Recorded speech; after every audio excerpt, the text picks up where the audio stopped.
Hello বন্ধুরা, তোমরা সবাই কেমন আছো? আশা করি অনেক ভালো আছো। আমরা কিন্তু কম বেশি সবাই ফেসবুক মেসেঞ্জার ব্যবহার করে থাকি। ফেসবুক মেসেঞ্জার ব্যবহার করলেও আমরা মাঝে মাঝেই আমাদের খুবই কাছের কোনো ব্যক্তির সঙ্গে অনেক গোপনীয় চ্যাট করে থাকি। হয়তোবা গোপনীয় কিছু ছবি, গোপনীয় কিছু ভিডিও বা গোপনীয় কিছু কথোপকথন আমরা কিন্তু তাদের সঙ্গে শেয়ার করে থাকি।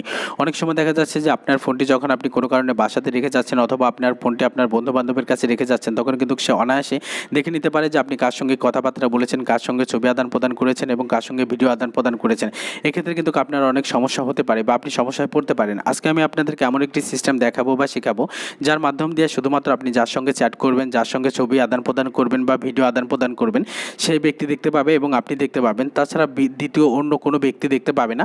যদি আপনার ফোনটি চ্যাট করার যদি 1 মিনিট পরেও যদি আপনার ফোনটি অন্য কারো কাছে রেখে যান, সেক্ষেত্রে কিন্তু সে কখনোই বুঝতে পারবে না যে আপনি কার সঙ্গে চ্যাট করেছিলেন। এটি করার জন্য আপনার যে কাজটি করতে হবে, প্রথমে আপনার যে আইডিটি রয়েছে বা আপনি যার সঙ্গে কথা বলতে চান তার আইডিটি প্রথমে সিলেক্ট করবেন। সিলেক্ট করার পর আপনি উপরে দেখতে পাচ্ছেন যে আইকনের মতো একটি অপশান রয়েছে, এখানে ক্লিক করবেন। এখানে ক্লিক করার পর আপনাদের মাঝে এরকমের একটি অপশান চলে আসবে। আসার পর আপনারা এখানে যে অপশানটি দেখতে পাচ্ছেন তালার মতো একটি অপশান, এখানে ক্লিক করবেন। এখানে ক্লিক করলে দেখতে পাবেন যে নতুন একটি মেসেঞ্জার আপনার সামনে ওপেন হয়েছে। ওপেন হওয়ার পর আপনারা যে কাজটি করবেন, এখানে দেখতে পাচ্ছেন যে ঘড়ির মতো একটি অপশান রয়েছে। প্রথমে এখানে ক্লিক করবেন। এখানে ক্লিক করলে আপনি দেখতে পাবেন যে এখানে কিছু মিনিট রয়েছে, কিছু ঘন্টা রয়েছে। আমরা পরে এটা দেখিয়ে দেবো যে আসলে এটা কীভাবে কাজ করে এবং কি। আমরা প্রথমে 10 সেকেন্ড এখানে সিলেক্ট করলাম। তারপরে এখান থেকে আমরা এনাকে একটি SMS পাঠালাম। আপনি দেখতে পাচ্ছেন যে হাই পাঠালাম। হাই পাঠানোর পর আপনি দেখতে পাবেন যে এই পাশটাতে একটা টাইম কাউন্ট হচ্ছে, দেখতে পাচ্ছেন যে একটা সেকেন্ড কাউন্ট হচ্ছে। দেখতে পাবেন যে 10 সেকেন্ড পর অটোমেটিক কিন্তু এই SMS-টি হাইড হয়ে যাবে। মানে আপনি যাকে SMS-টি পাঠাবেন সে দেখতে পাবে 10 সেকেন্ড পর্যন্ত। 10 সেকেন্ড পড়ার পর তারপর কিন্তু কার সেই SMS-টি দেখতে পাবেন। সে যদি ইচ্ছেও করে যে SMS-টি রাখবে বা দেখবে, সে কিন্তু কখনোই আর দেখতে পাবে না। আপনার ঠিক এখান থেকে যদি আমরা একটু বড় SMS পাঠাই, আপনি দেখতে পাচ্ছেন। তারপর দেখতে পাচ্ছেন যে এখানে টিক চিহ্ন আসার পর এখানে দেখতে পাচ্ছেন যে কাউন্ট হওয়া শুরু হয়ে গেছে এবং এটাও ঠিক 10 সেকেন্ড পরে কিন্তু এটা অটোমেটিক হাইড হয়ে যাবে।